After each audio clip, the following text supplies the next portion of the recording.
एक दिन एक लड़की ने अपने पिता से पूछा, पापा क्या आप कभी मेरी वजह से रोए हैं? उसके ऐसा पूछने का कारण ये था कि उसने कभी भी अपने पिता को रोते हुए नहीं देखा था।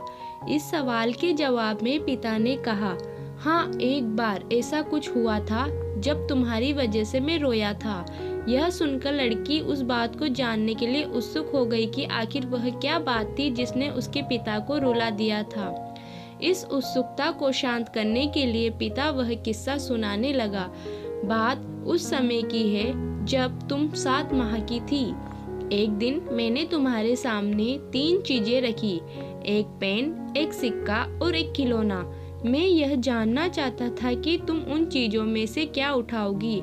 उनमें पेन बुद्धिमत्ता का प्रतीक था, सिक्का धन का और खिलौना मनोरंजन का प्रतीक था।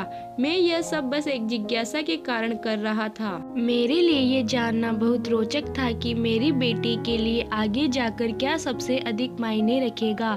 मैं तुम्हारे सामने बैठकर बेसब्री से तुम्हारे अगले कदम का इंतजार कर रहा था।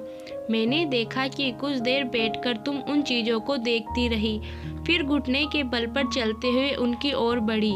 जब मैंने तुम्हें आगे बढ़ते हुए देखा तो मेरी धड़कनें मानो रुक सी गई, लेकिन अगले ही पल तुमने उन सभी चीज़ों को अपने हाथ से एक तरफ हटा दिया और आगे बढ़कर मेरी गोद में चली आई। बस यही वो पल था जब मेरा दिल भर आया था और तुम्हारी वजह से मैं रो पड़ा था। यह किस्सा सुनकर लड़की की आंखों में आंसू आ गए। अगर आपको हमारी कहानी अच्छी लगी हो तो लाइक करें, शेयर करें और चैनल को सब्सक्राइब करें।